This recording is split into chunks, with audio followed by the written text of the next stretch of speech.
All right, that is live, I hope. We are in the middle of chapter 8. Okay, so the live stream is going. We've got people watching. Okay, so, right, as I told the in-person class, I'm going to tell the live stream, right, there is an assignment. It's due Thursday. It is a good, sort of dipping your toe in to get used to what the exam will be used to, right? I want you to be prepared, so do the assignment first. As always, the assignments look like quizzes, but you can keep doing them until you get it right. This one only has 5 questions, so it's really sort of a mixed bag. And then we're going to go over a lot of material today. Anything that I don't cover today in this lecture will not be on the exam. So if it's in the last 2 chapters of the Say's First Rate, and you're like, okay, well, no. If I do not cover something in class, it will not be on an exam, period. I pull from my lectures, right? I go back and watch certain parts and see if that's something I emphasize appropriately. And if I did, then I will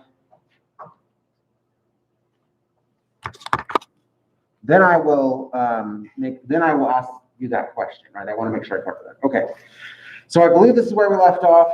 We're going to be in chapter 8, We the People. So if you're at home, right, make sure you're looking at the slides. We're on the slide that has patterns of voting behavior. So we're going to look at social and demographic background. So social economic status has a couple of components. When we're talking about socioeconomic status, we mean your income, right? Your income, your sort of placement in society, right? And your occupational prestige. Then we're going to talk about age, race, ethnicity, sex, and religious identity. Those will all affect your voting behavior. And then, right, the political environment, right? This sort of moment that we're in. Right now, right, we are in a very strange political moment, right? The president, right, did in fact get COVID-19, right? That's not contested, right? What we don't know, and what we're going to see contested on both sides, both parties are going to contest very strongly, is that what that means for his health going into another term, right? What does that mean for his health, right? He is a 75-year-old man. He's in his 70s, right? He has a lot of health issues, right? Weight issues, right? It wouldn't matter if he was the healthiest 75-year-old there is. He's still 75 years old. He's still in his 70s, right? So there's a lot of questions about what it is. And also, historically, we know that the White House will always hide a health issue. Will always hide a health issue. That's why we'll never really know about Reagan, right? Did Reagan have the first signs of Alzheimer's when he was president? We won't know because it's the White House's job to protect the executive office, right? So we really don't know how serious this is. And both parties are going to play it to their strengths, right? The Republicans are going to talk about how well he defeated this disease, right? How it is defeatable, therefore it must not be a COVID issue, it must be something else that's happening, right? And right, the liberals and the Democrats are going to attack him and say he's probably not healthy enough for another term. You're going to see this in this moment. That is a political environment, right? It's a moment that we're having in this specific moment. And then we're going to talk about electoral laws, right? There are laws that exist. As much as this election is sort of concerned about whether or not the election will be respected by both parties, laws exist, right? That there are laws that tell us what we should do. When it comes to mail-in voting, there are a lot of court cases that have recently been resolved. But if you mail it, if you postmark it the day of the election, your mail vote still counts, right? It has to be postmarked by the day of the election. So it is possible that we won't have all the votes in for about 5 to 6 days. So there is going to be a delay, right? The public is used to the night of, we know the answer, and we know what happens, that there's a lot of a sort of a constitutional problem, right, where we're going to discuss this in the Supreme Court in that week. But we've already done this, right? Al Gore, right, and George Bush did this in 2000. They went through the courts and they did the recounts, and we used a legal process to resolve this. And eventually it became clear that while Al Gore won the popular vote, he did not win Florida, and therefore he was not going to be president, and so he conceded, right? But, right, there was a process. Even if Gore had not conceded, right, a concession speech is a ritual, it's a tradition in the American society, right? The loser always comes out and gives a speech to sort of unify. That's a normal process, right? McCain did this, right? All presidents, all sort of losers, when they lose an election, they go out and they give a concession speech. We may not see that, but we don't need that, right? There are laws in place. And there's transitional law, right? The Secret Service, the military will know how to transition that process, right? Who becomes their commander-in-chief. All right, so when we're talking about socioeconomic status, we're talking about education, income, and occupational prestige. Occupational prestige is where in society, you get certain benefits or recognition for your post. It used to be police officers and firefighters. Police officers no longer have as much occupational prestige because there's a belief about police officers in general, right? That liberals see them as sort of more authoritarian or sort of more gung-ho or more willing to be violent or sort of wanting to be in power, right? But you still see firefighters. And for the most part, teachers, right? Not professors, we don't get that, right? But if you're an elementary school teacher, there's a lot of occupational prestige that goes along with that. Typically, the more occupational prestige, the less income, right? Firefighters are not paid that well. Elementary school teachers are not paid that well, right? It's usually the occupational prestige in America comes from you're sacrificing in order to do this job, right? You're making a sacrifice. And because you're making a sacrifice, right, we want to recognize you for your sacrifice, right? Soldiers as well, right? We sort of, I typically exclude them because, right, I'm obviously biased, I'm ex-military, but military personnel, right, we always say thank you for your service, right? There is occupational prestige and there's low income, so they fit very well into this category. So socioeconomic status can really impact you. If you're very wealthy, you're more likely to be Republican. If you're highly educated, you're more likely to be Democrat, right? Those are socioeconomic status. Age and participation are linked. If you're younger, you're much more likely to be a Democrat and much more likely not to vote, right? You will probably not vote in this election if you're under 25. Now we'll see, right? We're sort of hoping that there's this moment where everyone sort of comes together. We had 60% last election, right? We want more than 60%. We would like to see everyone who can vote. So youth matters. One of the things about the youth is they don't care about property taxes because they don't own property. So elderly really care about property taxes. Youth vote doesn't care about property taxes because they don't typically own property. So you get a divide here, right? You get a fiscal divide. This isn't about society or culture. This is a fiscal divide. I don't own property. You can raise property taxes. As you get older and you buy property, you're like, no, property taxes need to be low, right? So we definitely see this part. If you are older, you start to become what's called a status quo voter, right? We talked about this, and conservatives are typically status quo defenders. So as you get older, you say, well, I changed society to fit me, right? You are all young people. You are going to go out and you're going to demand change in your society. And then when you get into your 40s and 50s, you're going to get more successful and you're going to get the things from society that you want, right? In your 30s, from 30 to 50, you're going to become the sort of powerful group, right? You have the income, you have the influence, you have the activity, right? You have the participation in that age group. And so you get a lot of change. And then you get to 50 and you start seeing less of your beliefs held, right? A lot of the beliefs that you hold now, right, which are progressive today, will be conservative by the time that you're old, and you will start to wanting to defend the status quo. I spent my life getting the government here. I don't want to see it change, right? So a lot of times when we think about older people, we think of them as, right, they're sort of stuck in their ways or right, they're unwilling to change.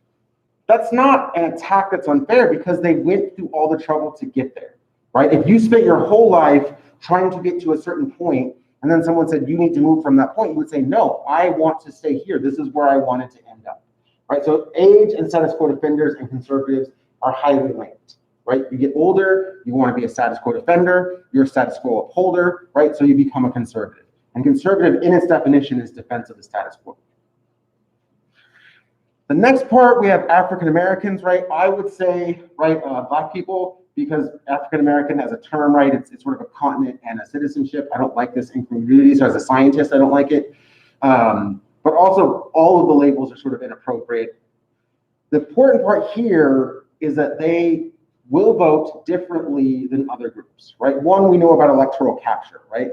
That Republicans have a really hard time getting Black people to vote for them because of other issues, right? Typically, it used to be outright racism, right? It was hard for Reagan to get Black voters because he called, right, Black women queens of the ghetto, right? Welfare queens of the ghetto. You can't do that and then expect Black people to vote for you, right? So it used to be that they were stuck, right? Democrats sort of got their vote out of default. Now Republicans are trying to pull in that group, right? But they have this issue with police brutality, right? Republicans come in favor strongly with the police, right? And right, Black voters are typically about police reform. right? That's an issue that Black voters have that other voters don't really focus on as much, right? Black voters can be single issue voters for police reform. If you are not for police reform, I will not vote for you.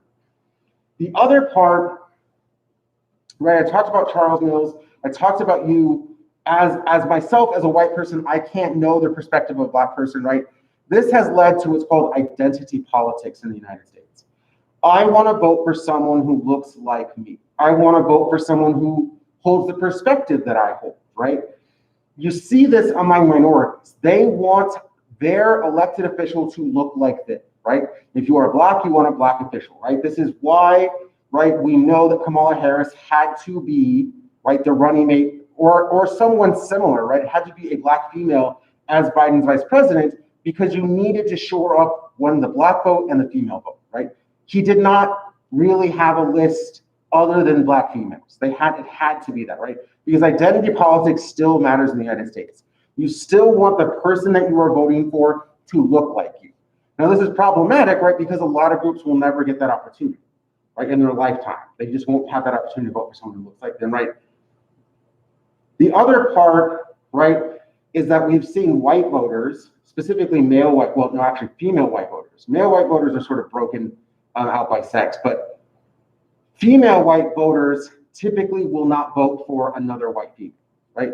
That's the only exception, is that we have polled and female white voters have more of a conception, right, because they're more likely to be Christian and Baptist and believe in this idea that males are leaders in society, right? So it's the only exception we'll have, and we'll talk about that when we get into religious identity. But for Black voters, right, they want someone who looks on that. They want someone who is dealing with poverty and is dealing with urban issues, because Black voters are concentrated, right? You don't have a lot of rural Black people, right? They're urban concentrated, right? They deal with different issues, and they're concentrated in certain areas, right, and absent in whole states, right? There isn't enough for a voting bloc that politicians would be concerned with, right? Remember, this isn't about those people, right? How to deal with those individual groups, but how they impact voting behavior, right? I'm not worried about those people, right? And I'm using those people, right, as language is all groups, not just, right, sort of Black voters. But Black voters as a group is concerning. But the electorate, right, the person getting elected, right? I'm not arguing that Biden or Trump care about those people. They care about how they vote, right? So when we talk about Latinx, this group has a lot of voting, right? They have a lot of people. They're the largest growing group. They probably represent about 30% of Americans in the United States. They are called a sleeping giant because they vote at a very, very low rate, usually about 35 to 40%. If the Latinx community voted at the same level as elderly whites, then they would determine the outcome of all elections this year, right? There are enough Latin people or Hispanic origin people in every electorate that they would be able to determine each election if they voted. One of the things that makes them sort of inconsistent is that you have a difference between what I'm going to call sort of Western, right, Latinx and Eastern Latinx, right? If you look at people who are Puerto Rican or Cuban, they are more likely to be conservative, social conservatives, right? Catholic, religious conservatives, right? They're more likely to vote Republican. They're more likely to have different opinions on immigration. So while the Latinx community can change the outcome, there's enough of that group to change the outcome if they voted, they're not all liberal or Democrat. In fact, there is a sort of East Coast, West Coast divide, right? You're much more concerned about immigration on the West Coast, but less so on the East Coast because Puerto Ricans are born citizens, right? Puerto Rico is a commonwealth of the United States. So they're born citizens. Cuba, right, any Cuban who comes over, right, we have this sort of what's called a dry foot, wet foot policy, which is very odd, right? But if you're Cuban and your first step on the land is off a boat, you can claim asylum from Cuba. So it's a very different process for Puerto Ricans and Cubans to become Americans. So they're not worried about immigration issues in the same way that someone from Honduras or El Salvador or Mexico is concerned, right? But there's a different idea. So on the West Coast, if you're Latinx, right, you're much more likely to be Democrat because you're much more likely to be concerned about immigration. If you're on the East Coast, you're much more likely to be a social conservative, right, and be Catholic, and that leads to Republicanism, right? Social conservatives, religious conservatives tie in better with the Republican Party and what they want, right? Less concerned about immigration, more concerned about pro-life policy. The next part is Asian Americans. Asian Americans, they have electoral capture. They will more than likely vote with the Democratic Party because they are heavily discriminated against in the past by Republicans, right? The Republican Party has discriminated against Asian Americans in the past. They have a different concept because the immigration process is they use what we would consider the sort of the legal immigration process, right? No one is illegal. It's not illegal to walk into our country. There's no crime that says that, right? That there's no law against you walking into the United States. So I don't want to make that legal but they use, right, sort of the process, the documented process that we have in the United States for immigration. So their policies and their practices and their voting behavior is not about immigration because they have a path that they use, which is much more likely because they're thousands of miles away, right? That you can't just walk from Korea to the United States, right? That's not possible. So what they're concerned about is anti-discrimination. And what they've found is that there's a lot of discriminatory policies, even today, against Asian Americans, right? In fact, one of the things that has happened is some schools have a very high percentage of Asian American students, right? UC Davis has this, right? A very high overrepresentation of Asian American students. Probably like 60-70% of their students, right? And Davis is not, that community, that local community is not overrepresentative of the Asian community. It's that the students go there. Well, one of the things about the students going there is because they feel like it's a place they can go to, right, that will not discriminate against them. Whereas if they look at other places, if they looked at the way that they did acceptance, a lot of schools try to mitigate how many Asian American students they've got in, right? Asian Americans in general are more educated and have better test scores and better grades than other groups, right? That's just something that's either part of their culture or their community, whatever it is. They have better metrics to get into a college. So a college doesn't want just all Asian American students at their university. So what some universities did is made it harder for Asian Americans to get into the university to make room for less qualified whites, typically less qualified whites, right? So when you have that, right, Asian Americans start facing discrimination in sort of a strange way that we don't see. They say, oh, I was more qualified and you still took someone else, right? And what schools would say, well, we want to make sure we maintain diversity, right? And Asian Americans consider themselves part of that diversity, right? But after a certain point, schools want to move away from that. So that leads them to be pushed towards Democrats who say, no, even positive discrimination is still discrimination, right? It's still discrimination. There's no such thing as reverse racism. All racism is racism, right? That good or bad, right? If you say all Asians are good at math, that's racist, right? Doesn't matter if you mean it in a good way, right? There's no difference. Discrimination is discrimination. So when we talk about sex, right? Remember that I am following the lead of an author named J.N. Tinkner. I am separating sex and gender, right? When I say sex, I mean males and females. When I say gender, I mean a social construct, which could mean whatever the society decides it means, right? I'm older, right? We talked about this, right? That before, when I was a child, pink was for females. It was girls only, right? And so radical feminists in the 70s and 80s said, no, colors aren't tied to sex, right? Colors are just colors, right? And then now, right, that we have this sort of transgender community, right? We heard, right, this famous transgendered individual, Jazz, right? Jazz is a famous male to female transgendered individual, right? And they asked someone how they knew she was trans as this very small child. And they said, well, she liked playing with dolls and she liked pink, right? And a radical feminist would be offended. That doesn't mean that she's a girl. That doesn't mean she's female. It means she likes dolls and pink, right? There might be other reasons that real psychiatrists are determining that she really is identifying as a female, right? And she wants to change her gender, right? But that's not because of a color or a Barbie, right? That's offensive to radical feminists, right? So because of that, we want to look at what females, biological females, do differently. One, because it's easier to track, right? Governments track if you're male or female. That's why your ID says male, female, right?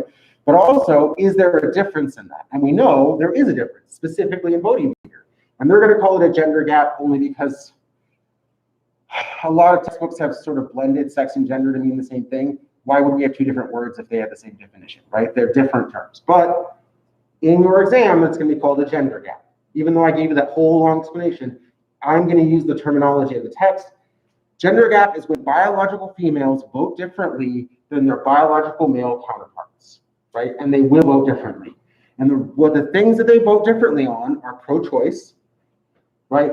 You should be expected to vote differently if you're a female, if the laws impact you more than it does males, right? That shouldn't be a surprise to anyone that if you can get pregnant, you care more about what laws determine what you can do with that pregnancy, right? Conservative, liberal, Democrat, Republican, morality, doesn't matter. If it can impact you, you're more concerned, right? You are students. If I said tuition was going up, it would matter more to you than the rest of the public, right? Things that impact you matter more. So pro-choice matters more to females than it does to males. Women's rights. Women's rights, obviously, but often because discrimination is based on being female, the sex female. So when we talk about women's rights, right, we're talking about discrimination based on being female, right? Now, there are obvious examples, but I want to get to everything, so we're going to just not spend a lot of it. And the last part, education and health spending. Women, right, and here I'm going to use gender women, right? Doesn't matter if biological or not, right? You still have a gap in education and health spending. One, because whether you are a biological female or a trans woman or a gendered woman or whatever language you want to be, if you identified as that female or woman part of society, you are much, much more likely to care for children and to take care of small children. And so you are much more concerned about education. Education matters a great deal more to females and women, right? Because they are caregivers at a higher percentage than males or gendered men, right? So you care more about it because it impacts you more, right? I do not want this to be, women care more about or morality or culture. No, it impacts you more, right? This is a scientific argument based on the difference of how the lives work. And percentage-wise, right, women are more likely to care for children, so they care more about education, and that leads them to care more about health spending, right? Can you care for these children? Can I get access to care when I am pregnant, right? It impacts them more, right? Scientific argument, not necessarily morality argument, which I am not specialized in. All right, religious identity. For most of history, for most of the American history, religious identity didn't really matter because you had to be Protestant to be president, right? The Catholics weren't really allowed to be president. The king, right, as the United States sort of claims its independence, the king, the Church of England and Catholicism, they had different loyalties. You couldn't be part of the Church of England, right? You had to be separated from that as independence. But if you were Catholic, you had divided loyalty. And I'm not religious in any way, so if I'm doing this very crudely, I apologize. But Catholics have dual loyalty. They have loyalty to their nation, and then they have loyalty to their Pope. And the Pope is not part of the United States. And we historically, right, we know for 1,000 years that the Pope wielded a lot of power in Europe. So until Kennedy became the candidate president, Catholics weren't really supported as presidential candidates because they were worried they would answer to the Pope, right? And Kennedy had to prove that he was an American first, that his loyalty was to the United States first. So religious identity really mattered. After Kennedy, all of a sudden anyone can sort of be in power for any religion. And so then you start having really, really big problems because finally you see this crack that it can't just be that, okay, yes, we have freedom of religion, but everywhere Protestants are sort of controlling different aspects.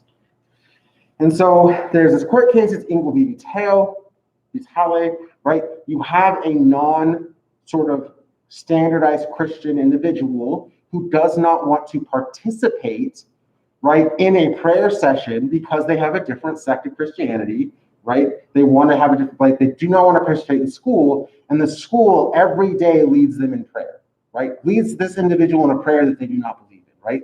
Obviously a violation of the First Amendment rights.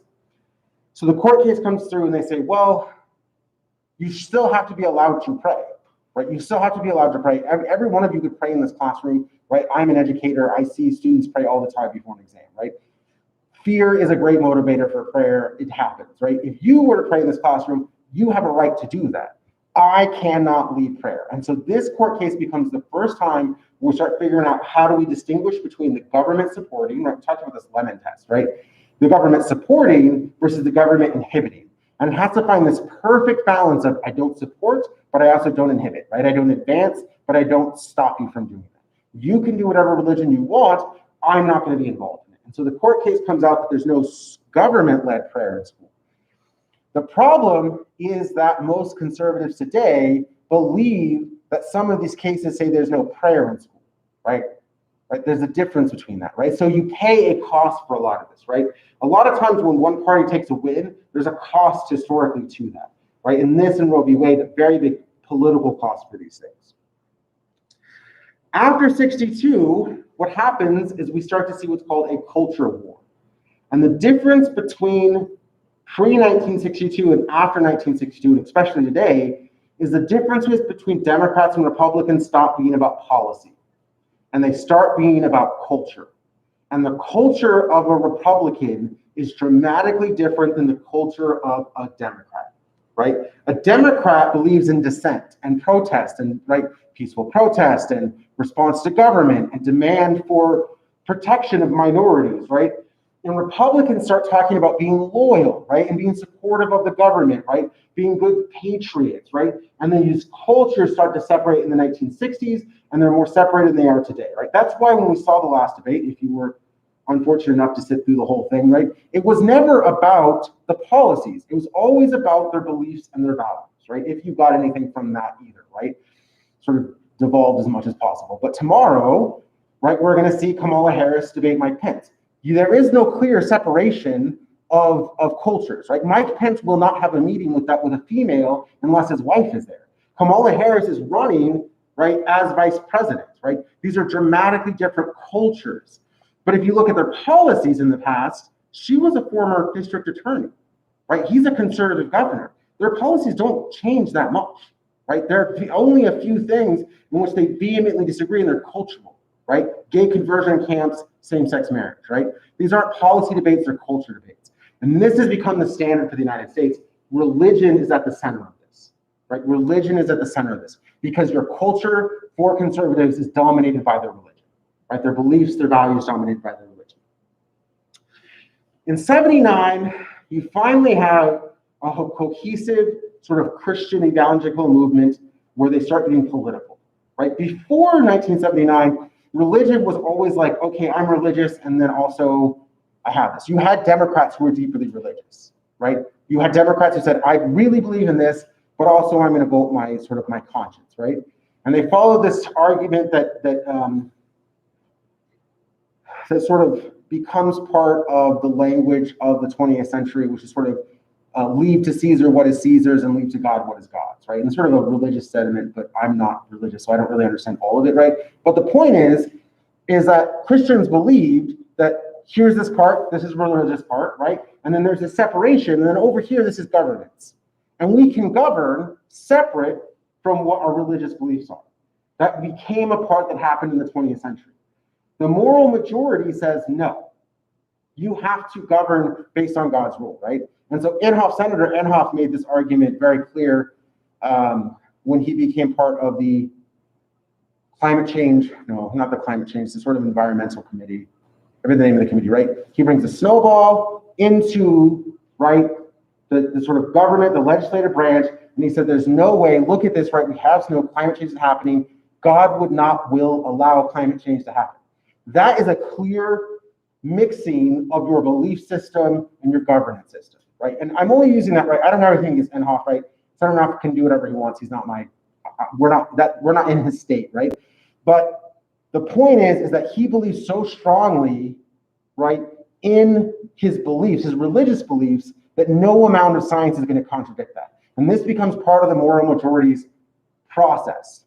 This is what I believe in my religion, therefore evidence cannot change my mind, right? Because evidence was like, look, a snowflake is proof that God would never allow us to deal with climate change, right?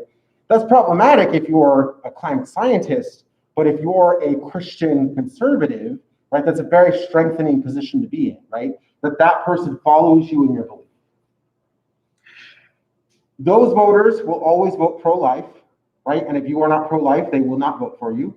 They will vote against you if you have some sort of, right, morality problem, right? They hated Clinton because he had an affair, right?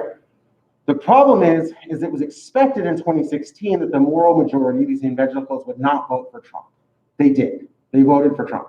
And they would make the argument that he is better, even the person he is, right, with his flaws, than a conservative, than a Democrat, because Democrats are so much worse, right? It's sort of like lowering the bar, right? Yeah, he's bad, but Clinton's much worse, right? So evangelicals, they voted for Trump, and they may still vote for Trump, right? Which doesn't hold with earlier cases where Reagan and Bush Sr., right?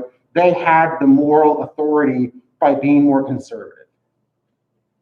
And also, right, that sort of buying into that culture, right? That pro-life and everyone should do for themselves, right? And they have to sort of conformity, right? All of those arguments. All right, so those are the groups that impact you, right? We'll talk about this more as we go through the semester, but obviously there's a mixing, right? There's a mixing of these voting factors. If you are a Cuban female and Catholic, right, your Latinx identity pushes you towards, right, one belief system. Your Catholicism pushes you to be pro-life, right? But your femaleness pushes you to be more for women's health, right? You might be pro-life, but you might be, oh yeah, I'm pro-life, but let's provide them with contraceptives so that we don't have to worry about it, right?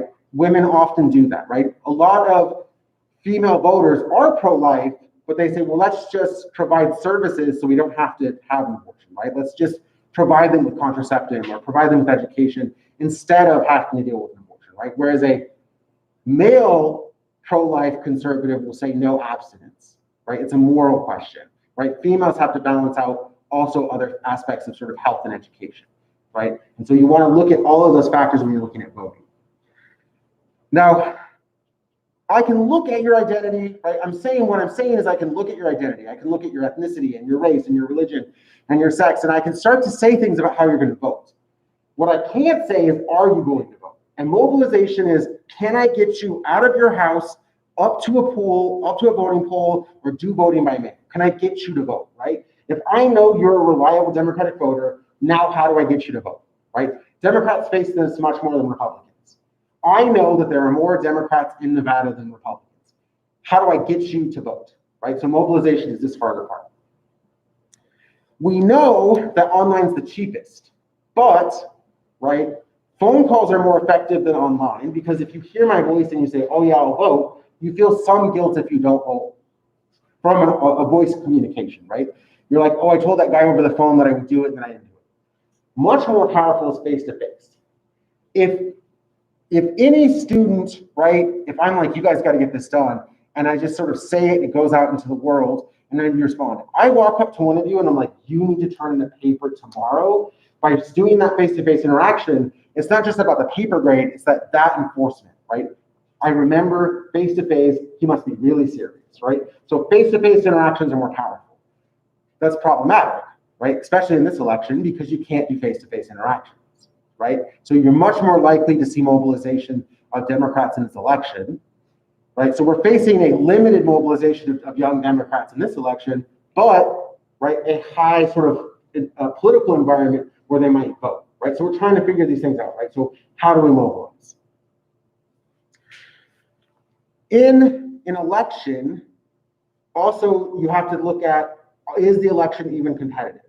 Mitch McConnell's election is not competitive, right? Kamala Harris's election, if she does not become vice president and she runs for another term of senator, it will not be competitive. She'll win in a landslide, right? Those are not competitive. Why are they not competitive? For a couple of reasons. We talked about gerrymandering. Once you're in a district, you can start carving out that district to make sure that you win, right? Instead of having 52% Republican voters, you carve it out, so now all of a sudden you have 60% Republican voters, and you're in a much safer seat. Right, so gerrymandering is one way to redraw the districts to make your seat safer. The other part is to reduce information costs, right? How do I make it as clear as possible who you should vote for? And this we already talked about as well. What do parties do? They provide cognitive shortcuts, right? A party reduces information costs by providing cognitive shortcuts, right? Why do I know that Catholics are going to vote pro-life? and therefore we're going to vote Republicans, because everyone in this country knows if you're pro-life, you're going to vote Republican, right? Being pro-life and being Republican are overlapping now, right? So that cognitive shortcut allows you to be much easier to vote. And the parties have distanced themselves enough, right, that every issue, you know exactly what party you belong to. Pro-life is clearly split. Immigration is clearly split. Police brutality is clearly split, right? Taxation is clearly split, excuse me. So if you're a Democrat, you know that you want higher taxation on wealthier people, right? If the wealthiest 1% are going to get higher taxes if Biden wins, guaranteed, right? They will get higher taxation. If Trump wins a second term, right, he will continue to try and lower taxes for the wealthiest 1%. He did so in his first term, right? So you know the answer to these questions and these cognitive shortcuts. By reducing those information costs, now all you have to do is get your public angry enough to go out to the polls, right? No one goes out and votes because they just like someone. Almost everyone votes because they're angry at something else, right? Americans are nothing if not consistent about that, right? You cannot get them to do something for their own benefit. You can't get them to do something because it's the right thing to do. You can very easily get them to do something because they're angry at the other person, right? That is the most effective tool in the United States, right? We are much more motivated by anger and mobilized by anger than anything else. Why is negative ad campaigning so prominent? Because it's effective, right? You hate that other person, right? No one really loves Trump or loves Biden in the way that they loved Reagan, right? Or the way that they loved Clinton in 93, right? They don't love these candidates, they hate the other person. It's a very effective mobilizer, and we might see very high voting rates out of spite, right? And spite is a powerful motivator in the United States. It might be everywhere, I just don't have enough information to say everywhere. Right. Also, in an election, you have ballot measures. And a lot of people are going to miss this election because the presidential election and the senatorial elections are so contested and there's so much vitriol. But you have ballot measures that are coming up. They're going to impact your life more than who's president. Because you're younger and because you're going to be here and because you're at UNLV, these ballot measures will impact your life more, right, than it would have than who is actually in office, right? I don't think there's a minimum wage ballot this year, but there probably will be in 2022, right? Minimum wage in California is $13, right? Your cost of living is approaching the same as California.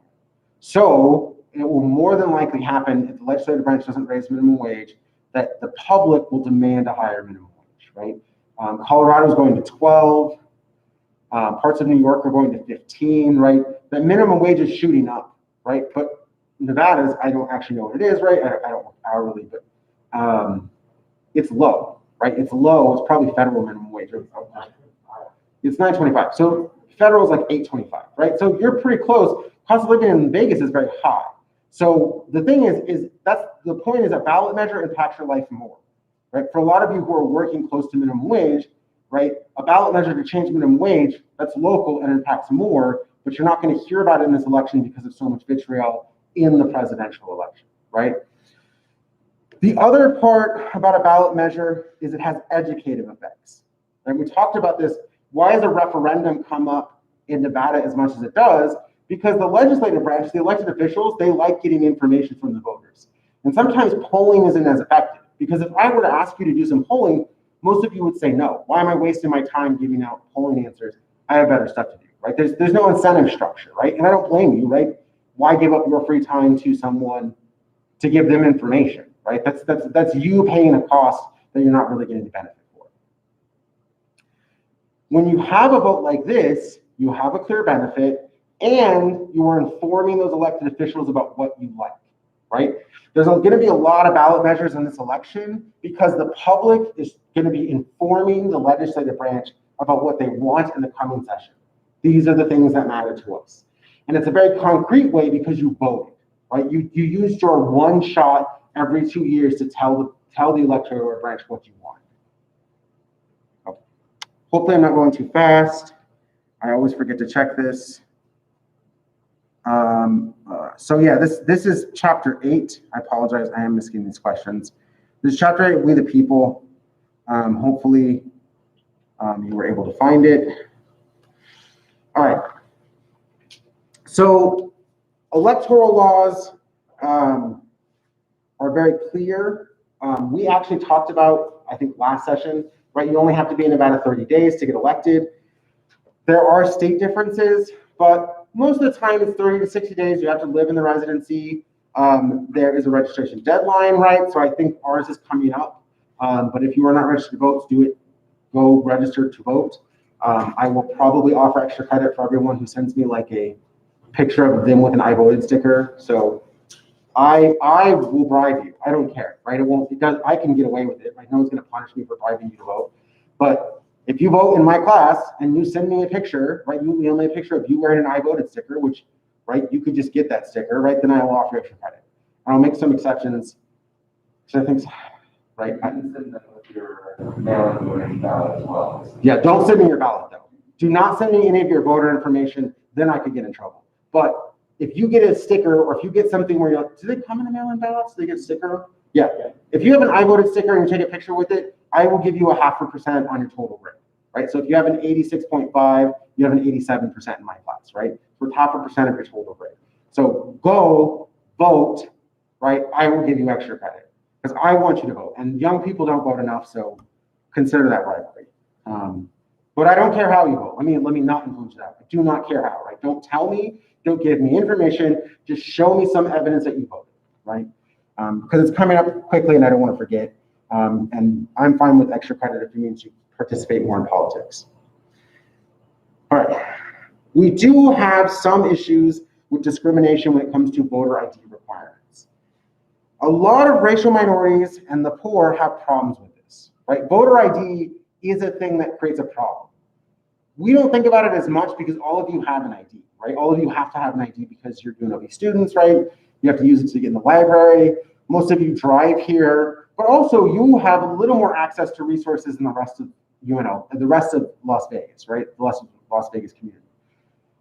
If you come from a very poor area, you may not have an ID at all, right? My cousin does not have any ID and she is like 35. She has no ID at all. She has a social security card, maybe, or birth certificate, maybe, but no ID whatsoever. She never engages in any government activity. She doesn't vote, right? She does not drive, right? But she has no ID. But she has a right to vote, right? She has a right to vote. She could register. And if they asked her for a voter ID, right, she would need to come up with $25 to buy an ID. And then it becomes like a poll tax. And we know poll taxes are unconstitutional. So voter ID is problematic because it impacts poor and minority people much more so than it does other groups, right? So when it comes to the laws, right, there are some issues. There are some formal barriers, right? One is that felons can't vote, but we have seen sort of that change in the past, right? Felons are trying to get the right to vote. There's a push for that, right? If you served your time, right, shouldn't your voting rights be restored, right? Some people are against that. Obviously, this is part of that culture war, right? Republicans say, well, anyone who committed a felony should never get their votes back, right? They lost it forever, whereas Democrats have always been about sort of prison reform, right? The people, they served their time, right? Shouldn't they have a second chance? Shouldn't they be able to reintegrate into society fully after they've served the time, right? If they've done the punishment, doesn't that mean that should be stopped punished once we release them, right? So two different prospects that really matter for elections, but felons don't represent enough in any one state to make a huge difference.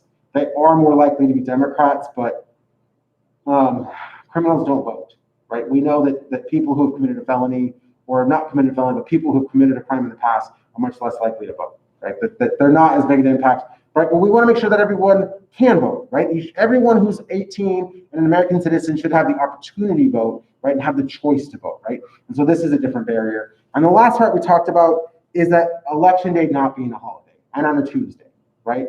Chris Rock, right, for those of you, right, just had a big rant about, right, election days, right, on Saturday Night Live, right, that it's on a Tuesday, it's very difficult. A lot of you will be working that day, right? It makes it harder for you to vote, and we don't want any more barriers on you voting, specifically if you're already in a group like a racial minority, or very poor, or very young, because you're already not voting, and we want you to get out and vote. Okay. There have been some registration reforms that made it easier. In Nevada and a couple of other places, you can register and vote the same day, right? We do have a registration cutoff, but you can do a provisional ballot. You want to get registered as soon as possible. I think the university allows you to do your MyUNLV, so it shouldn't be something difficult. We also have permanent absentee ballots. This is not mail voting. So vote by mail is where everyone requests to vote by mail. Absentee voting is where I can't make it to the polls, right? My grandparents are in their 70s. They're absentee voters, right? They have to be afforded an opportunity based on their ability to actually go to the poll. So no one has made any comments about absentee voting, right? Absentee voting has always existed. Mail-in voting is where we have no excuse absentee voting, right? Mail-in voting is where everyone can vote by mail, right? And the argument is, right, that if you could vote by mail, you're much more likely to vote because it just shows up in your mailbox, right? And it's sort of the stereotypical identity is that everyone lives in a house, right? So it comes in your mail, you fill it out, you put it in your outgoing mailbox, and then the post office takes care of the whole thing for you.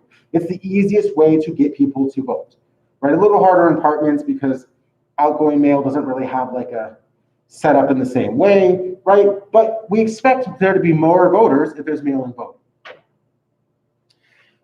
The other part is early voting. Early voting is actually this fantastic way of getting people to get a ballot, sit down with it, make their decisions. It gives them more time, right? Because when you're at a voting box, if you go, right, I'm going to vote in person, right? Not that you should, right? But I'm not, I never check my mail, so that's a problem that I have, right? But I'm going to go and vote in person, right? That's not a normative thing. That's just what I'm going to do. I have about, what, a minute and a half, 2 minutes, right? If you spend more than a minute and a half or 2 minutes in the voting box, right, you're slowing everyone behind you. So there's a social pressure when you're in a voting box to just get it done, right? And I'm going to know my answers before, right? I don't remember getting figured out in there, right? But if you have it at home and you're an early voter, you can sit with it, you can decide, and then you can get those votes in. And then what happens is because those votes are in, right, as soon as the voting day starts, right, the block captains, the people who are doing the voting, they can start breaking them open. They can start counting votes, right? And so people who do mail-in voting, people who do early voting, we want them to vote as soon as possible.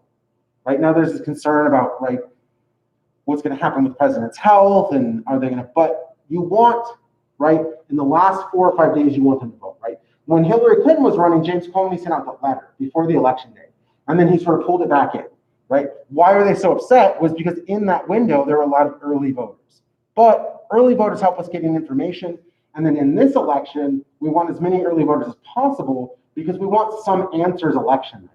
If there are no answers election night about certain states, both candidates can start claiming that the election isn't very good, right? And that's something we really don't want, right? That's a constitutional crisis, and we can't respect our elections, right? We definitely don't want that in our democracy. Okay. I know I'm talking very quickly. So those of you in the live stream, right, that's the end of chapter 8. We are going to go into, so I'm going to give you just a second to go into Sagebrush chapters 5 and 6, right? None of you should be surprised by this. So this is chapters 5 and 6 of the Sagebrush State. Let me give the live streaming audience a chance. I apologize if I'm not checking the questions enough. Okay. So now we're going into, right, the Sagebrush State, chapters 5 and 6. We are starting with chapter 5, which is interest groups. So now I'm not talking about the federal government anymore. Now we're talking about the state of Nevada, right? How does the state of Nevada work? So first we're going to talk about interest groups. And if I'm going too fast, if you have any questions, right? I know you can't see if you're looking at from the live stream, but I am sort of checking every few minutes, right? That's how I caught the question, right? That make sure we're on the same page about slides. I'm going too fast. I know I covered a lot of material. I can tell I'm speaking very quickly. You always have the benefit of review, right? When you can sort of watch back the lectures. But if I am going too fast or if I'm not clear, right, I'm speaking very quickly through a mask. So you can always stop me. You can always say to go back. I always want to respect your learning path so we're not on a different page, right? So let's talk about interest groups. The first part, right, is just what is an interest group, right? It's just, right, some sort of group that focuses on a policy and they want that policy. One of the things that's very different is an electoral party, right? The Democrats are all about winning office, right? They want to win the election, right? The Biden-Harris campaign, they want to win the presidency. A interest group doesn't care who wins as long as they get their favored policy, right? Now, who wins might change, right? If you're part of, right, a health insurance, you want Trump to be the winner, right? Because the health insurance companies are better off under Trump than they are under Biden and Harris, right? Because if there's a public option, that's going to drive costs down, right? Not in some nefarious way. If there's a public option, right, the cost of insurance will go down, right? And then that insurance company might be less profitable, right? It might also be able to offload some of their sort of worst cases under the public option. It just depends on what's there, right? But if you're an insurance company today, most insurance companies do not want sort of more universal health care, right? They think it's gonna damage their bottom dollar. So what they do is they form an interest group, right? They come together and they form an interest group. In Nevada, right, for the first 50 years of the state, this is dominated by mining interests. All the mining companies come together and they start bribing and just vote buying, right, from their party. And what do I mean by vote buying? I mean literally paying someone to vote the way you want, right? Sometimes it's where you just go, right? Mining interests have done this. Groups have done this in the past. Here's $10, go vote the way I want, right? And you just start giving everyone $10 and they vote the way that you want. That's vote buying. When you do that with the public, it's influential, right? And so you're going to get the elections outcomes you want. So if you really want a Democrat or a Republican. The more concerning part of this is if I go to a chairman of a committee, right? If I go to the environmental committee and I say, don't let this bill pass and I'll give you $1 million. That's bribery, that's vote buying, right? That's also illegal, but right, it happened, right? And it's hard to track, right? We know that campaign finance is part of this problem. My corporation will give you $1 million to your campaign so you can stay in office, right? But I expect certain concessions, right? That's legal, right? The expectation of concessions for campaign money, right, is legal. Bribery is not, right? So we have some issues there, right? Interest groups in the past have done this. In 1908, the interest groups, the mining interest groups, they start to lose power to what are called political machines. And the political machines, they existed in the 20th century. They don't exist as much today because it's too public. But basically, we would have these people, and I don't expect you to know their names, right? I expect you to know McCarran, but if you live here, you know who McCarran is anyways, right? The airport's named after him, all of you drive by it, right? I don't expect you to remember them. I expect you to remember the political machines, right? From 1908 to 1958, these three individuals are very effective at choosing who the candidate is, right? Who's going to actually win for office. Instead of a primary, this sort of group of people come together and they pick their person to run for office. And the political machines are so powerful that the person they pick is going to win, right? Has enough public support. They make sure to get enough funding behind them, right? Political machines are very effective in the 20th century because you have limited, right, information, right? Remember, this is radios, not TV, right? There's no internet, right? It's hard to get information. So if I decide to back you as my political machine, it's only your commercials on the radio. You're the only name people hear, right? You have a high probability that you're going to win that election. So political machines are very, very powerful in Nevada.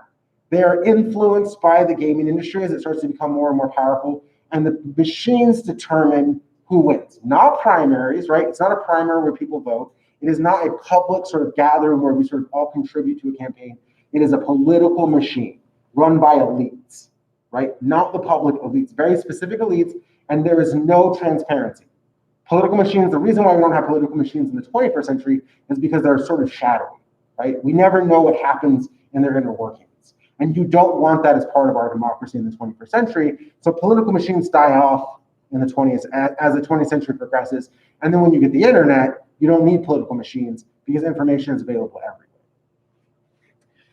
Brant Sawyer kills the political machines in 1958 by being elected to governor, right? The political machine picks someone else, right?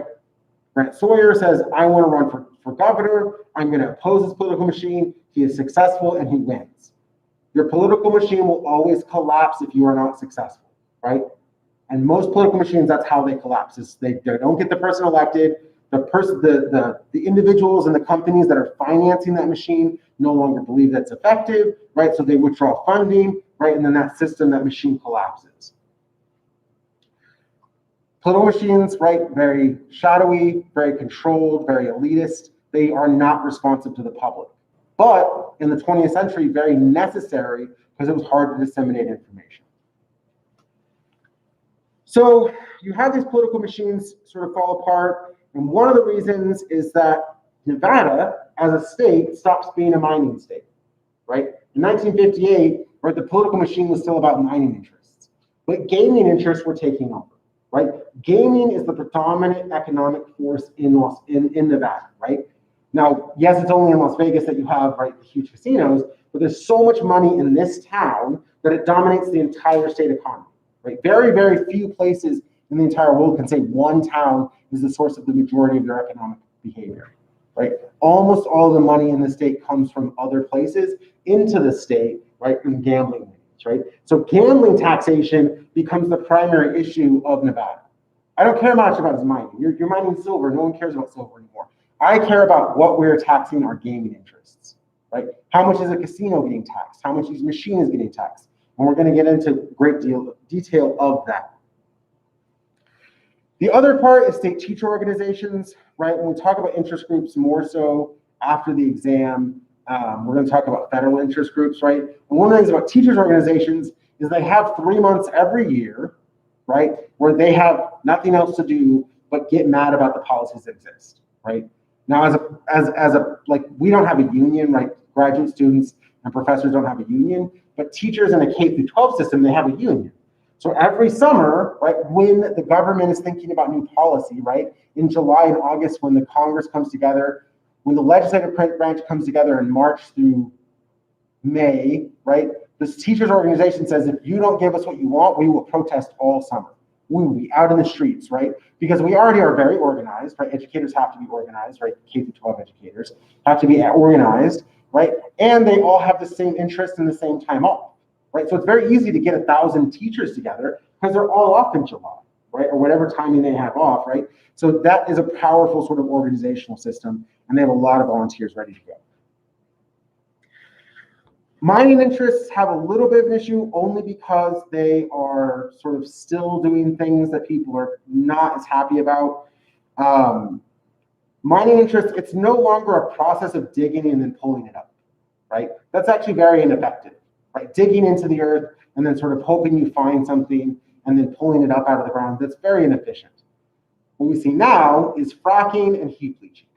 And most of you know fracking, right? But heap leaching is where I just pour a ton of cyanide into the ground. I just gallon and gallon and gallon out of cyanide, right? Thousands of gallons of cyanide go into the ground.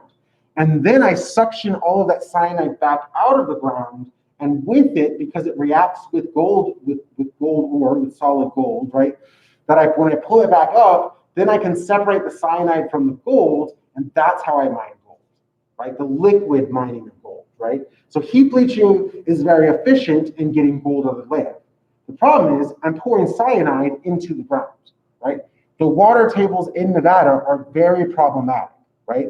And if I pour cyanide, it doesn't matter if I get 99% of that cyanide in the ground. It takes very little cyanide to destroy an entire underground water table, right? So heap leaching becomes this big problem by a small percentage of the public, but it's never that important to the larger public because no one sees it, right? This sort of out of mind problem.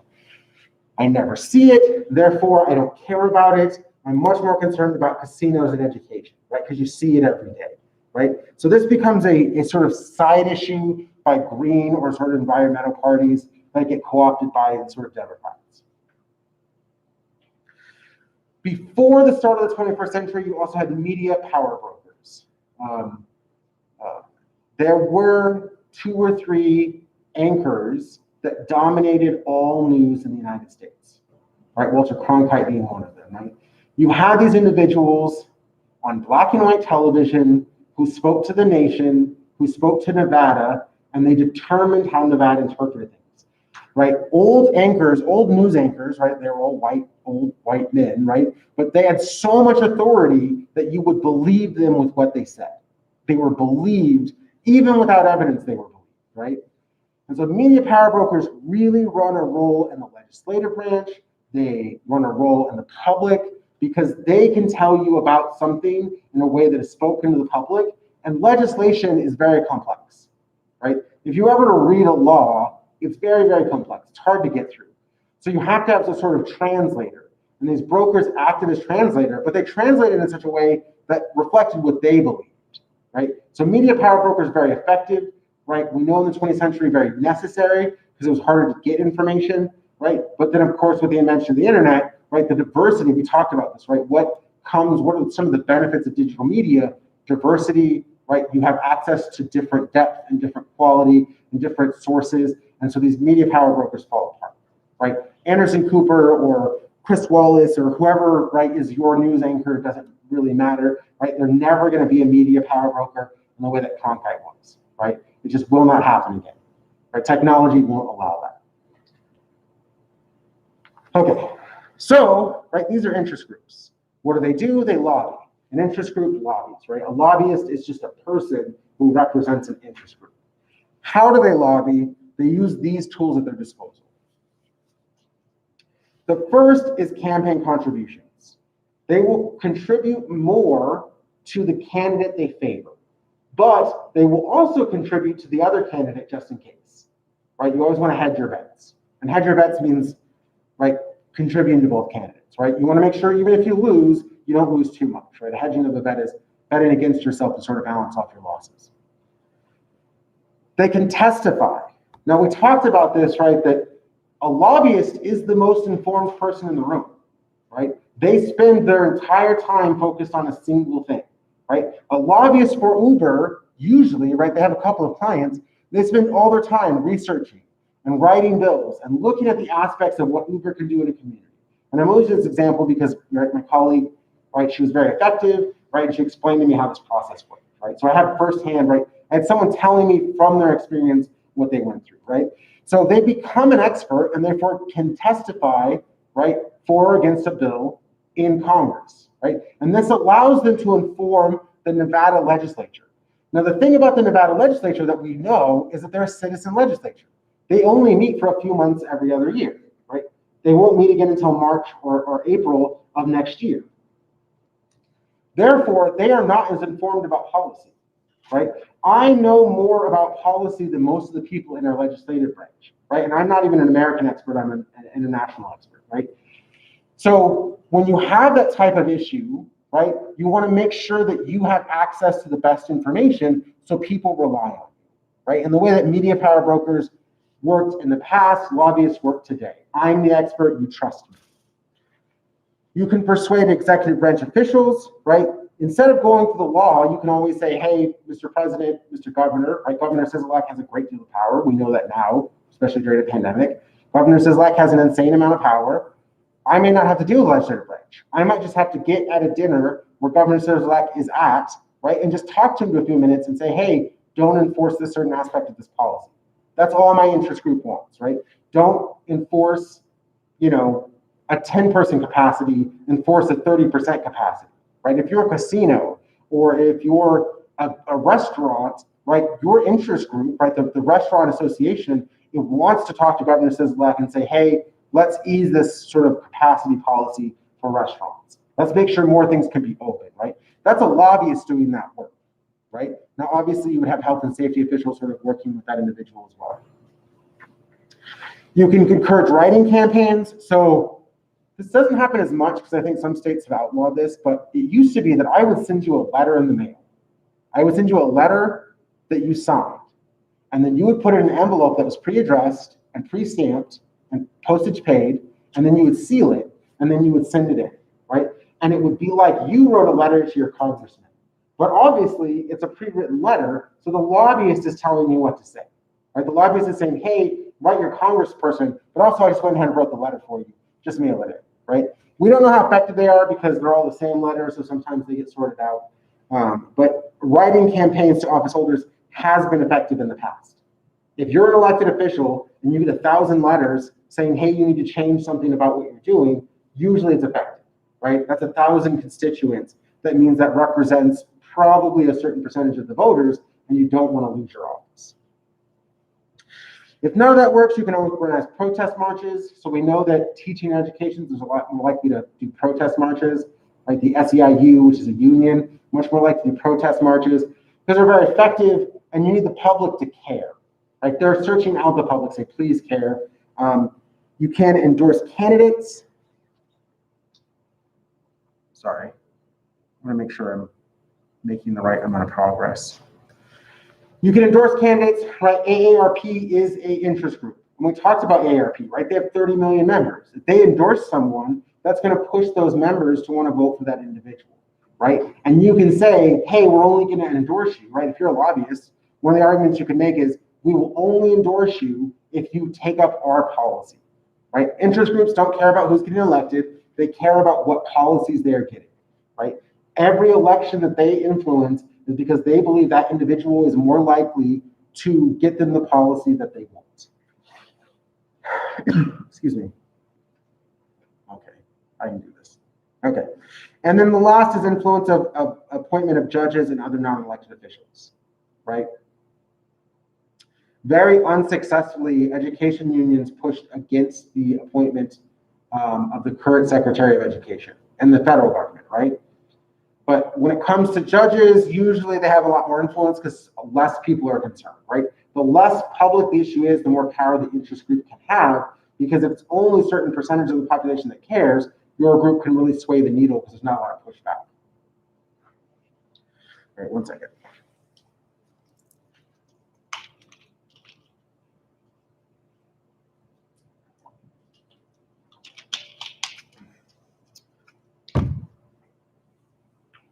Okay.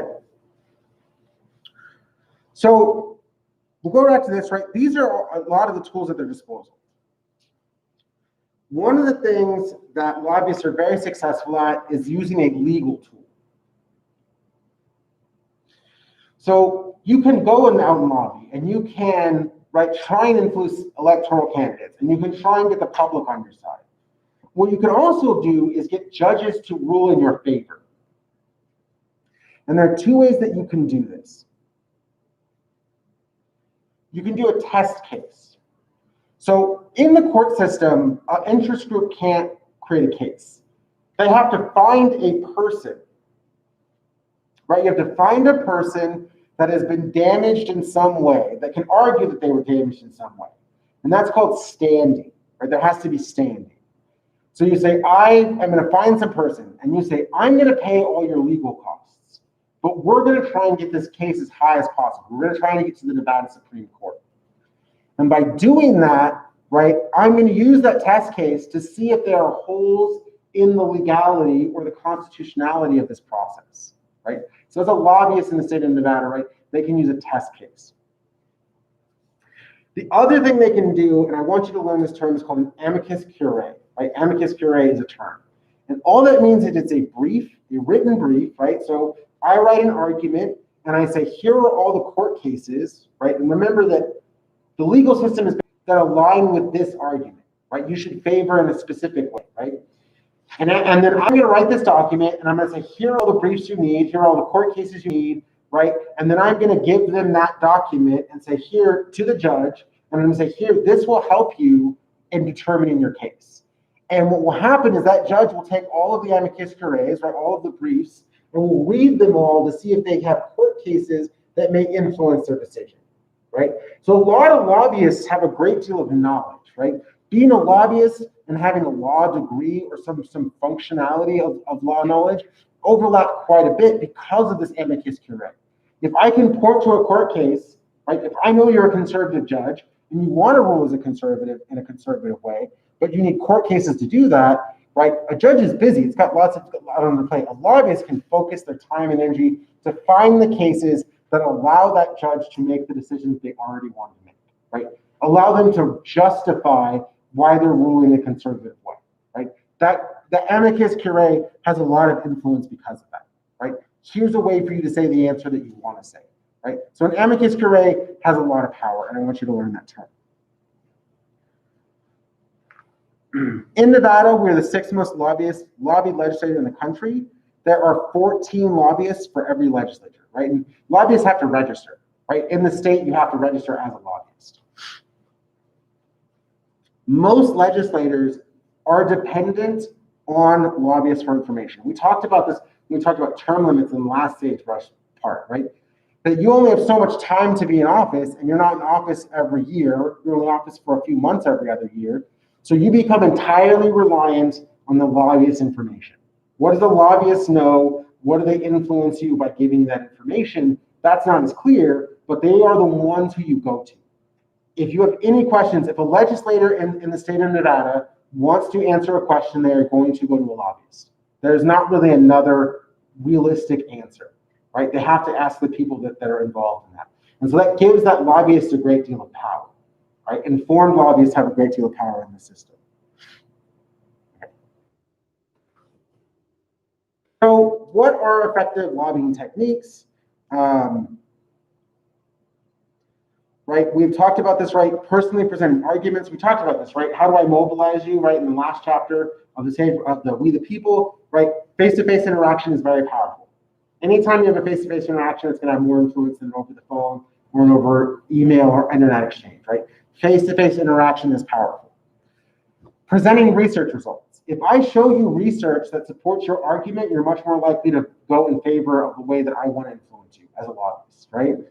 You can say, oh, well, look at this new data that we found. It supports my argument, right? So research results are very powerful. We already talked about testifying at hearings, right? If you're going to be the expert, people are going to trust you to be the expert, and therefore your testimony is going to have a lot of power. You can initiate contacts by constituents. So ARP does this a lot. They find an elected official and they say, hey, your elderly constituents, right? These specific people, these 3 ladies, right? They need to talk to you about this issue.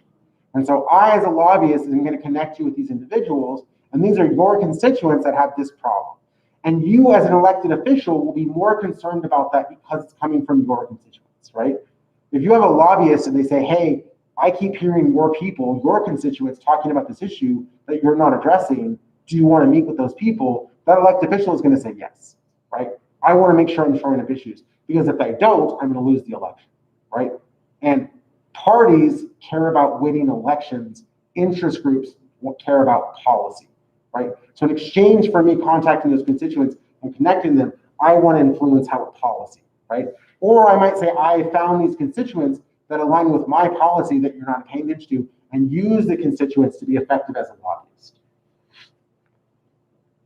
And then the last part is contributing or withholding funds, right? Withholding funds can be much more powerful than contributing. If every election I gave you $1 million, and then I start threatening to take that $1 million away from your campaign, that's going to have a lot of power, because you need that $1 million to win the election. So withholding campaign contributions is a very powerful way to influence an elected official. So in Nevada, we really didn't like how much lobbyists were involved with the legislative branch, right? They have to be registered with the state in 73, right? So if you're a lobbyist, you have to get a license, right? You have to get a document that says you're a lobbyist in the state of Nevada. Now you have to, in 75, you got to report your expenditures. So if you're a lobbyist, not only do you have to register, but you have to tell them all of your money. What money did you spend as a lobbyist, right? Who you took out, like where you spent money on gifts, on loans, what money you spent on taking people out to dinner, right? This became the first step in trying to get lobbyists out of sort of the way, right? They had too much influence in Nevada. The problem is it didn't have to say who they spent the money on. And it wasn't until 1993 that you have this, right? So in 73 and 75, lobbyists had to say what they spent, but not who it went to, right? So if a lobbyist said, I loaned someone $10,000, but it doesn't say who they loaned it to, right? Then that's a problem, because then you don't really know who it influenced, right? You might be able to guess based on where they were at, but that's a lot of work, right? So in 1993, they said, you got to say who you spent that money on. You got to report who you spent that money on.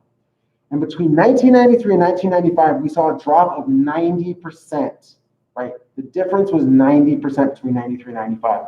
not because the rules made it harder to give gifts to elected officials or candidates or campaign candidates, right? But because those candidates would have to tell the public where they got it from, right? So campaigns, right, start blocking lobbyist gifts and loans, right? They stop stopping dinners because if you are a Democrat and you keep going to dinner with the NRA, that's going to show up in Nevada, and that's going to affect your electoral chances, right? But we know in the past, before 1993, in the 1980s, Democrats always went to dinner with the NRA, right? They always, if a lobbyist said, let me take you out to dinner, almost every single elected official would say yes, right? If a lobbying group said, let me give you a gift, as long as it was legal, almost every elected official would say yes, right? If someone offered to pay for your dinner and buy you a car, you would say yes, right? You might be worried about what consequences that would create, but if it wasn't clear that there was some contractual obligation, people would say yes, right? It's not that elected officials are sort of worse. It's just that everyone, if someone kept trying to buy you things, and you knew later they were going to ask for influence, you would still let them buy you gifts, right? Even if you're going to reject them. But it's not clear, and right, it lacks transparency.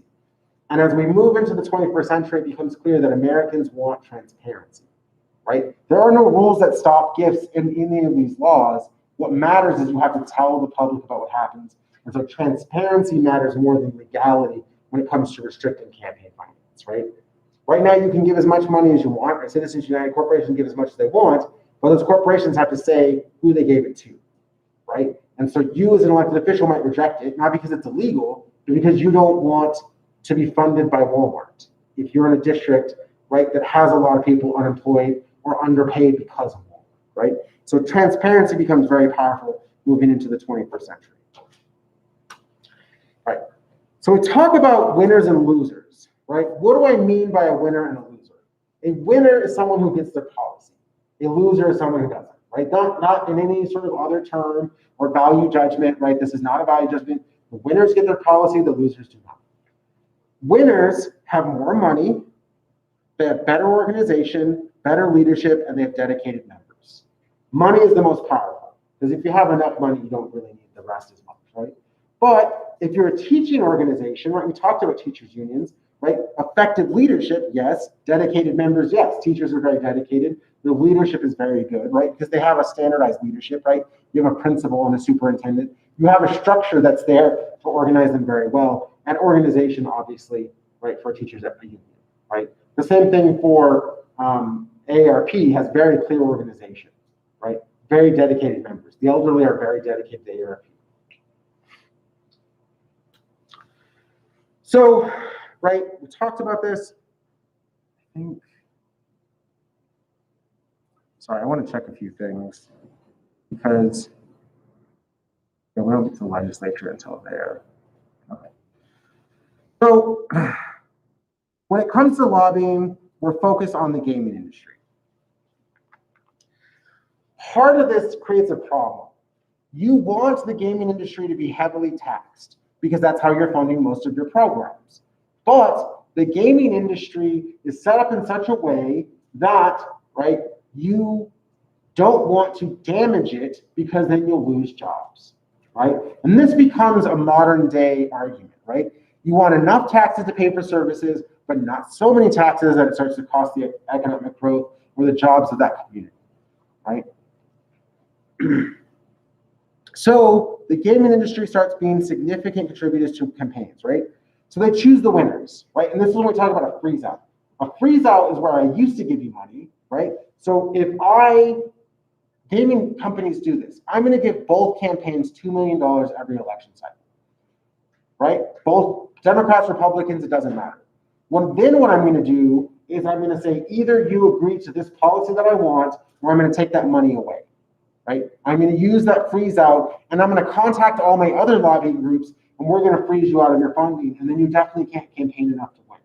And elections in Nevada are competitive enough that if I freeze you out, you'll lose. Right? You need campaign funding for these aspects.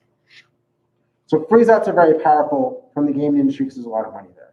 And then there's some highly effective lobbyists. I do not expect you to learn their names, so I'm not going to go into much of this.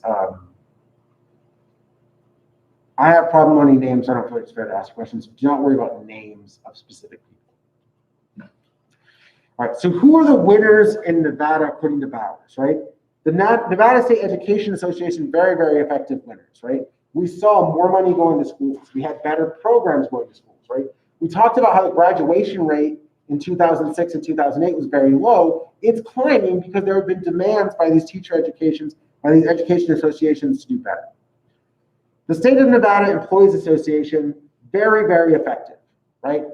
Nevada state employees have good policies. They have good retirement plans. They have good PTO or paid time off, right?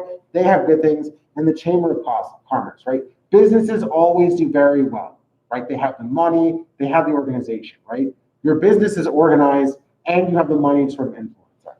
Who are the losers, right? Unsuccessful at shaping policy. The most obvious, right, is Mothers Against Drunk Driving, right? DUI laws have not progressed in the last few years, right? There are harsher punishments. There are not, right? In the last 20 years, there have not been these harsher punishments. There have not been clear rules. DUIs are on decline in the United States because of like ride-sharing apps, right? That people just don't drive. They plan a little better. So it's like, oh, I'm gonna get drunk. I just won't take my car. And because it's cheaper than a taxi used to be, right? And it's because it's normalized with your phone that you take an Uber, that we have less DUIs, but there's still a lot of drunk driving near the strip, right? A lot of non-locals, right? A lot of tourists come in, drink on the strip, and then get in their car. And so Mothers Against Drunk Driving has wanted to put checkpoints at the ends of the strip, right? As you leave Las Vegas Boulevard on Mandalay, just a permanent sobriety check, right? Forever, right? The people on the strip, if they don't want to, just keep them on the strip, right? Keep them out of our community at least, right? And they have never gotten any sort of support from that from the public.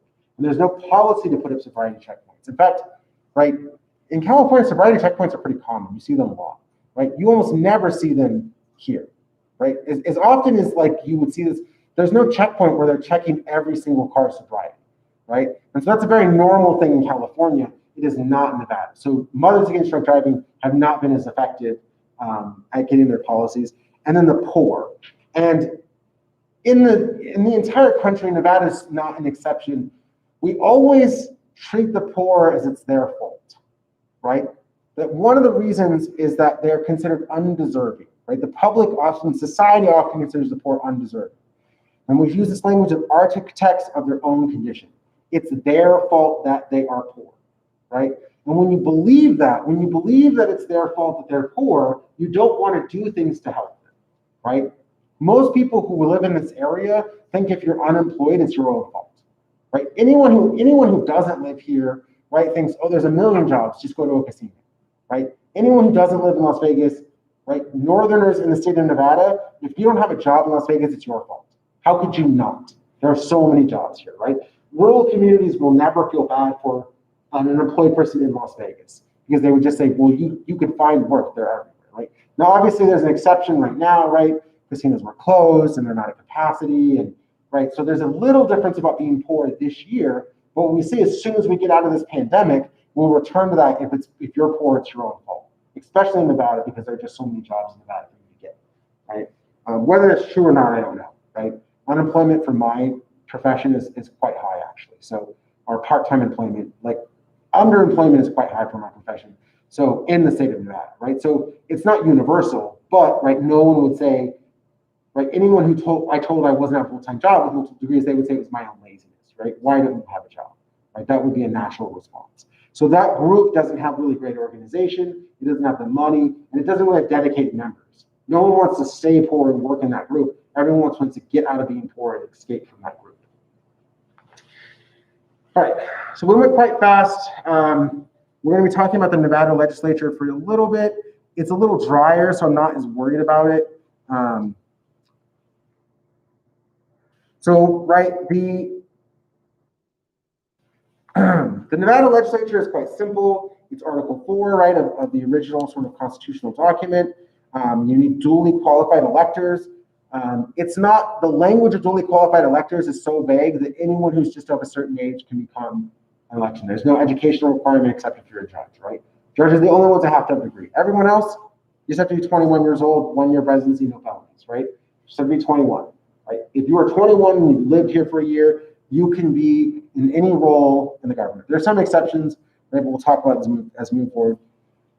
You serve a 4-year staggered term in the Senate, so every 2 years, half of the Senate, right? And there are, I want to say 42, we'll talk about that in a second, right? So half of the Senate gets elected in this election, and half of the Senate will get elected in 2022. All of the Assembly will get elected every 2 years. There are vacancies. All vacancies are filled by election. It used to be that you would have a replacement, but anytime there's a vacancy in the state of Nevada, it is an election that replaces them, right? There are no powers of the governor to replace people. Anytime there is a vacancy, there's a new election, right? We're somewhat unique in that state, right? When Obama became president, the governor of Illinois, right, was able to decide who was the next person in that office until an election happened, right? That's not the case in Nevada. Anyone leaves, you have an election. But also, they're not doing a lot of work. The regular session is odd numbered years. It is 100 days. Oh, actually, they are. Okay. Or they will be in session in February. So they're odd numbered years. It's 120 days, so 4 months, starting the first Monday on February. They only allowed 60 days in 1864. So it wasn't, so until 1998, only 2 months every other year. Now it's 4 months every other year. And 120 days is 4 months. The money committees, so the budget committees, begin hearing works early, right? It usually takes about 93 to 100 days for them to pass the budget.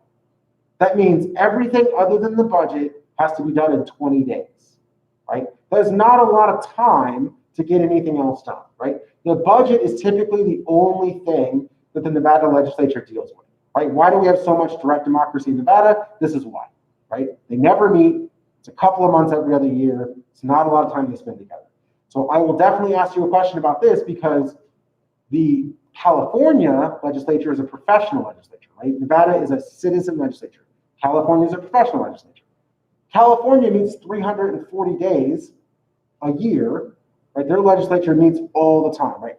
They are constant there, right? They're there on Saturdays, weekends, holidays, right? The Californians are all the time. So they do a lot of work that is not going to be done by the Nevada legislature.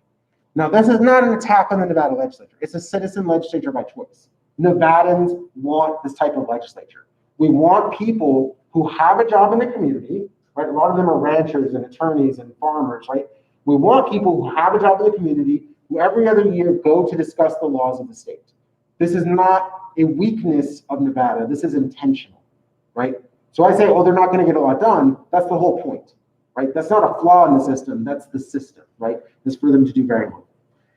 They can have a special session. So we're not going to talk about, right, this sort of, can they come together, right, for 30 days. Now, after 2013, only the governor, right? So here's why, right, we're talking about this pandemic specifically in this year. Why is the legislature not going to do anything? Because the governor is the only one who can call a special session. And as long as he doesn't call a special session, all decisions about this pandemic are on the governor. The governor decides when we mandate masks. The governor decides when we open businesses or close businesses. It gives a great deal of power to the governor, right? And right now the governor thinks he has to be sort of an authoritarian a little bit because he wants to get past this, right? He wants to keep the disease transmission rate low, right? He might pay for it in the next election, but right now his goal is, I'm not going to involve anyone else. I'm just going to want this authority to shut down whenever I want to shut down. All right, we saw this, right? Bars reopened for like a week or two, and then he closes bars back down to sort of stop transmission of the disease, right? So the legislative branch can't do anything because they are not in session until next year, and only the governor can call them a special session, right? So this explains why our legislative branch is doing nothing, and other legislative branches are fighting against their governors. Governor Sisolak has the total authority over this pandemic right now, and only in February of next year will that change. All right, so a legislative branch in Nevada has an assembly and it has a Senate. The Senate, right, we talk about the Senate, it's always a sort of calm, cooling things down. So there are a couple of offices that I would like you to know. The president of the Senate is the lieutenant governor. The president of the Senate casts a tie-breaking vote. If there is a tie, he casts a tie-breaking vote. The majority leader is the person who has all the power in the Senate. The majority leader is the person who has the power in the Senate. The majority leader in the Senate makes all the committee assignments, chooses the chairs, and controls the floor debate, right? We'll talk about this when we do the legislative branch in the federal government, right? So this is a little out of order before the exams were placed. But here, I want you to know the majority leader. The majority leader makes all the assignments. If you want to deal with agriculture, you have to get on the majority leader's good side in order to be on the agriculture committee. And the agriculture committee is the only committee that can introduce agriculture bills, right? So that's a lot of power for the majority leader to have, because if you want to deal with any topic, you have to get the majority leader to put you on that committee, right? Committee systems work in the legislative branch, right? So issues can only come from specific committees. If you're not on this armed services committee, if you're not on, right, the environmental committee, you can't introduce bills that deal with the environment, right? Not everyone can write any bill, right? Committee system works in a very controlling manner. So the majority leader in the Senate is the most powerful, right? Why am I influencing this? Because there's a majority leader in the House that is not as powerful.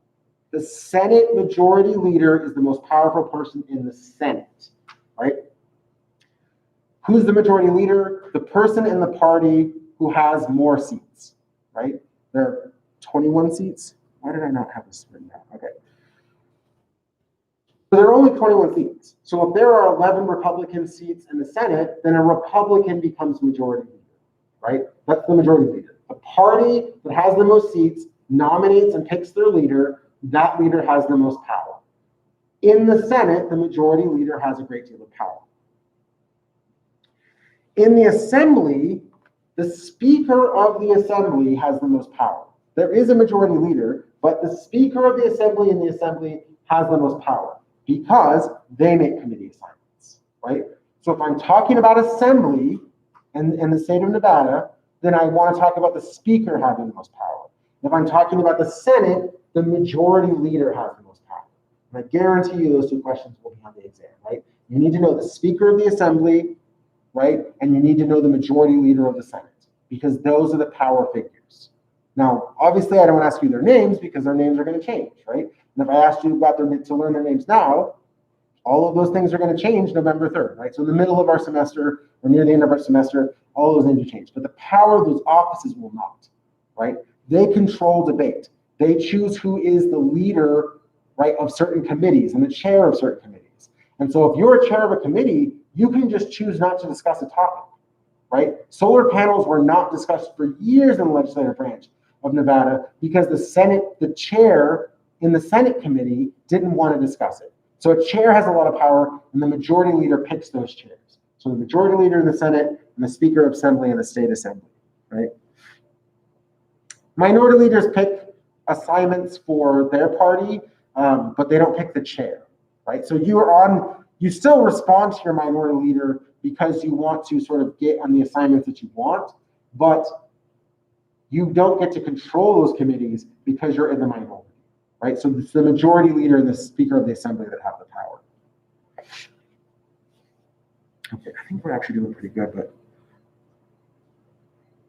okay. Oh, I should probably be checking this. Okay. So why is the committee so important? It's because you have specialization by committee members. Usually if a committee, right, and that's a typo, I should say committee, not committed. A committee recommendation is typically effective, right? So if you're the Republican Party of Nevada, right, and you're in charge of the Agricultural Committee in the Senate, and you come out and say, this is the thing that we agreed upon in the Agricultural Committee, usually the rest of the Republican Party accepts that, right? When you're coming out of committee, you say, here's the thing that our committee came up with. It's already sort of gone through a minority challenge through the Democrats.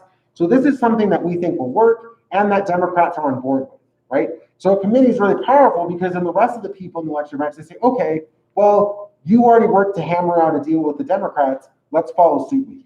So most things that come out of committee are supported by the rest of the legislative branch. So the committees are very, very powerful. Any bill, including revenue bills, can come from either house, right? I should say from. There are a lot of typos in this slide. Oh, I should mark it. Okay. In the federal government, right? And I'm going to ask you about the federal government versus the state government. In the federal government, only the House, right, or House or Assembly can originate revenue bills. In Nevada, it doesn't matter. Nevada doesn't care, right? Because they have to get a balanced budget, right? They have to get a balanced budget. And so you're so worried about a balanced budget, you don't care where it comes from, right? And because both are elected by the people, the Senate and the House, right? That also doesn't matter, right? Representation is not based either way. There's no rule about how many House Assembly members there are, right? Only that there can only be half as many senators as there are Assembly members, right? So you're not worried about that. So revenue bills can come from either side.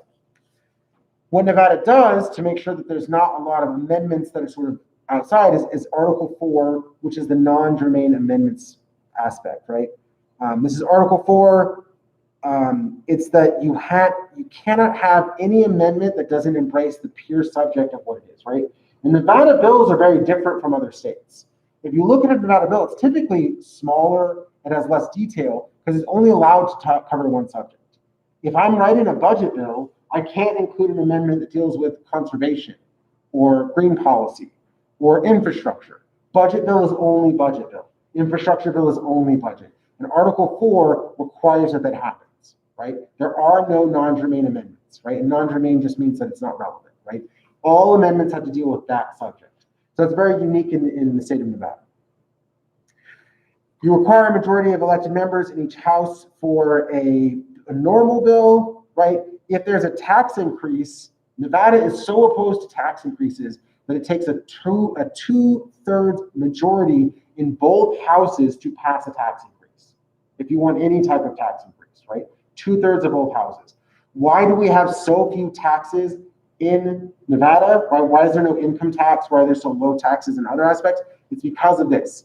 It's institutional design that keeps taxes low, because you have to have a 2/3 majority, right, in order to pass a tax increase, right? And it's very rare that you get 2/3 of people, or 67% of the people in both houses to agree that way.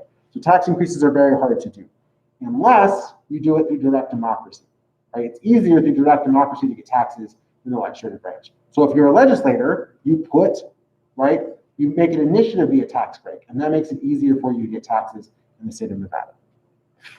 Right. So we know that there's always sort of an executive veto, right? And the governor here is no different, right? And so we are talking the legislative branch, but when the legislature gets a bill, they send it to the executive branch. The governor has 5 days to consider it, or 10 days after the legislation. We won't really talk about a pocket veto till later, but they can't do nothing, right? The governor has to either reject or sign everything that comes across their desk, right?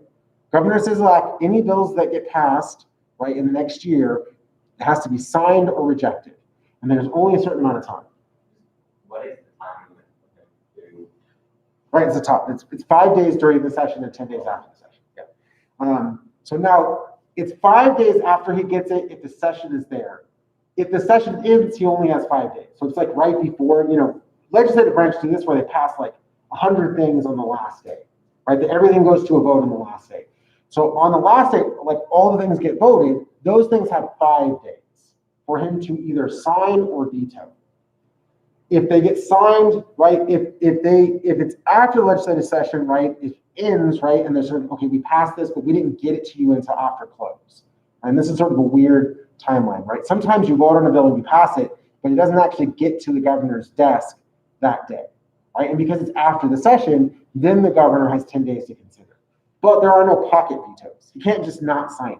He has to reject or sign everything, right? In the federal government, if the legislative session ends and the governor hasn't signed something, he can just not sign it and ignore it, and it sort of just goes away.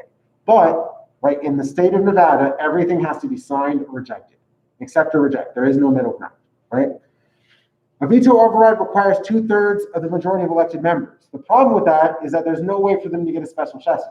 So if the governor vetoes a bill, right, so in 2021, if the governor vetoes it near the end of the legislative session in 2021, the next time that the legislative branch of Nevada will consider it is 2023, right? It's every 2 years, right? Odd numbered years only for the legislative branch.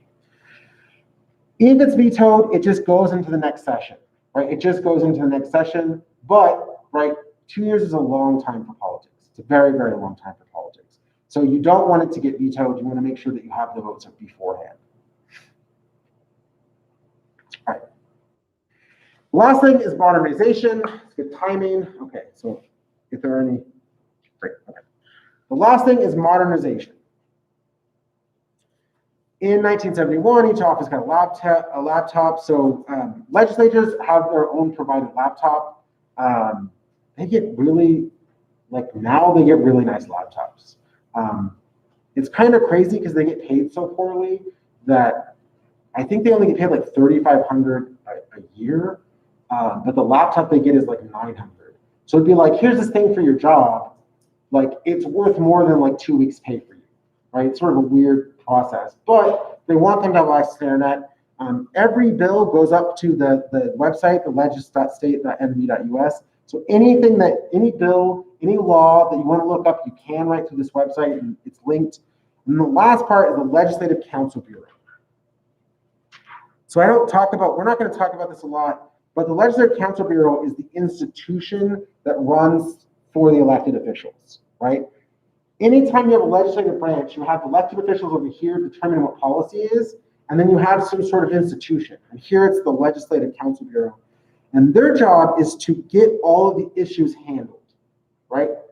An elected official wants a specific bill. How do we actually do it, right? So there is institutional knowledge through this bureau to say, okay, you want to pass a bill, here's all the steps that are necessary, right? Think of it as an administration, right? How does the UNLV administration work, right? It's not dealing with each of you going to school. It's going through what's the paperwork process, what's the things that you have, the boxes you have to check, right? What classes you have to take to get through, right? That's the bureaucracy of this aspect that exists in the Nevada legislative branch. And it does a couple of things. The most important, right, it does research, right? Find an answer, right? You can ask this bureau to answer a question for you, like find an answer to this question I need knowing, right? Is solar power, right, demanded by the public, or is solar power actually helping, right, with jobs, right? Those are questions you can ask the researchers and ask. You can ask fiscal analysts, right? How much will this bill cost, and how much revenue will this bill create, right? So you can ask the Nevada legislative bureaucracy to find out the value and cost of bills. And the last part, right, which becomes the biggest issue, is the legal division.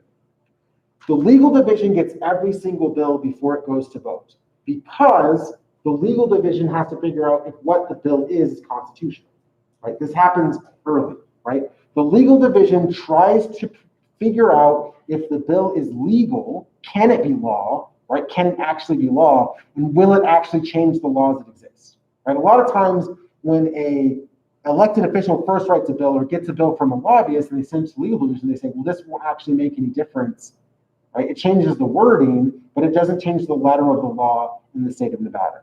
So this bureaucracy provides a lot of benefit to elected officials because they can get answers about what they want, right? Elected officials say, I want this, right? Bureaucracy says, okay, this is what you need to do to get it, right? They don't determine policy, they help policymakers get what they want, right? So this really matters as Legislative Council Bureau in affecting those things and impacting the ability for legislation to actually get passed, right?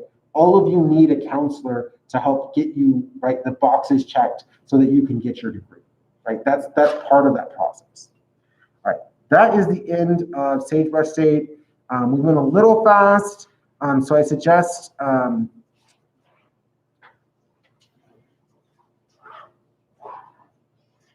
okay, before we go, I have 1 minute. So what chapters are supposed to be in the exam? If you bring up the, thank you for that question from the live stream, right? If you bring up the syllabus, you will look that we start on September 17th is the first part of exam 2. So it's We the People, chapters 5, 6, 7, and 8, right? 5, 6, 7, and 8 are the We the People chapters. It's also the Sagebrush State chapters 3, 4, 5, and 6, right? All of those chapters are fair game, right? All of that is fair game for exam 2. The exam will have 40 questions. You will have 50 minutes. It will open tonight at midnight. Tonight at midnight, you can take the exam. You will have until midnight or 11:59 on Friday, Wednesday, Thursday, on Friday, right? You have 72 hours to take the exam. If you cannot take the exam in that 72 hours, I need to know ahead of time so I can make some preparation. But otherwise, all the exams will be in by then. On Friday, what will happen, a little over time, is that I will assess your grade. And I'm going to send out on Friday, or a Saturday, I should say, a Saturday after midnight, right in the early hours, I'm going to send out an early progress report. If you get a message from me that you are doing poorly, right, you need to contact me immediately because we have 48% of the grade. If you are failing now, it's almost impossible for you to pass, right? So make sure you take exam 2, do the best that you can, and then we go into Saturday morning. If I message you, I'm going to message you if you're not doing well enough to pass this class, and then we're going to have a conversation. I want everyone to pass. I will work with you, but you have to communicate what you need with me, and hopefully that answers the question about the exam. If you're not sure, look up the syllabus, look at the difference between exam 1 and ends, when that ends, and all the stuff we covered in that time period, and that should make it much clearer about what chapters on the exam. All right, that's it for today. Thank you very much.